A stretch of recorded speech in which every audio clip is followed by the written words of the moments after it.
do kids. I don't do kids. The fact that this was a humanoid child, oh my gosh, it sounds horrific. Hello, hi, if you don't know me, my name is Riley, and I read you spooky, scary ghost stories daily for your entertainment. You're welcome.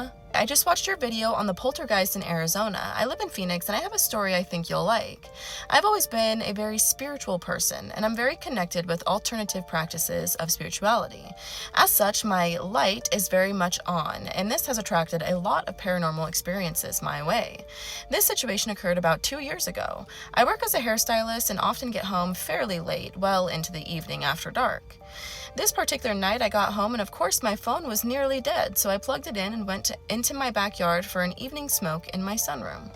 For context, my backyard is right up against the wash, a sort of being desert area, so rather than a fence, I have a large concrete wall running along the back of my yard.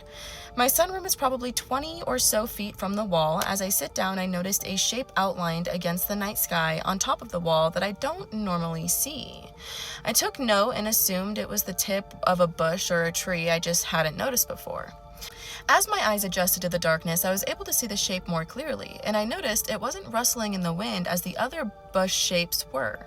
As I stared longer, I could see what looked like the outline of a large owl, not uncommon here. Upon deciding it was an owl, I got comfortable until a sickening feeling of being watched came over me. Not just watched, but observed, studied, noted upon. I immediately looked back to the shape, which until now had not moved. As I look back at the shape, I see it stand up on 2 legs, entirely humanoid, and about the size of a child. It stands, turns, and runs along the edge of the wall until it's out of my sight. I immediately went inside, locked the door, and went to bed. I know this creature and have encountered it once before here in Arizona. I believe it followed me from my previous house to my new house. I believe it's a Quetzalcoatl, a similar entity to a skinwalker, but from the Apache tradition. Allegedly, they were shamans found to be practicing dark magics, who were then cursed to wander the earth as shadows, tempting people away from the world and into the darkness. If you haven't heard of the Superstition Mountains, many people disappear there without a trace, and much of the Arizona is on land stolen from the White Tank Apache tribe long ago. I haven't seen this creature since, but I have taken a number of additional protections since that night, and I hope to continue to ward off this entity. I truly could not fathom some of the stories that you guys tell me. Sometimes I'm like, I'm so happy that I don't see these things every day because, girl, I would be out so fast. I really love the little history lesson that you gave me. Thank you so much. I love that. I'm almost entirely sure that I mispronounced that 100% because Quetzalcoatl, Cooze, P as in Paul, Otel, Quetzalcoatl?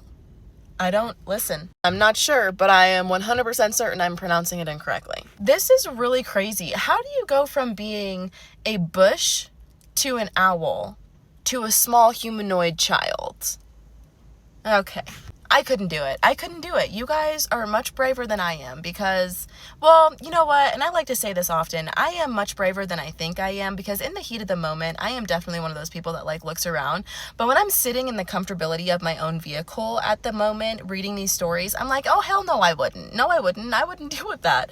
But in all actuality, the dumb blonde white person in me would absolutely go looking and smelling for the fire that someone else set. Do you know what I mean? Anyways, if you've gotten this far into the video, please like, comment, share, save, and follow me if you are not already because I give these stories daily. I do these stories daily, my friends. I love you all dearly, and I hope you have the best day ever, and thank you so much in advance. Don't forget that Kaisa and I figured out how to say her name. Yes, that's right.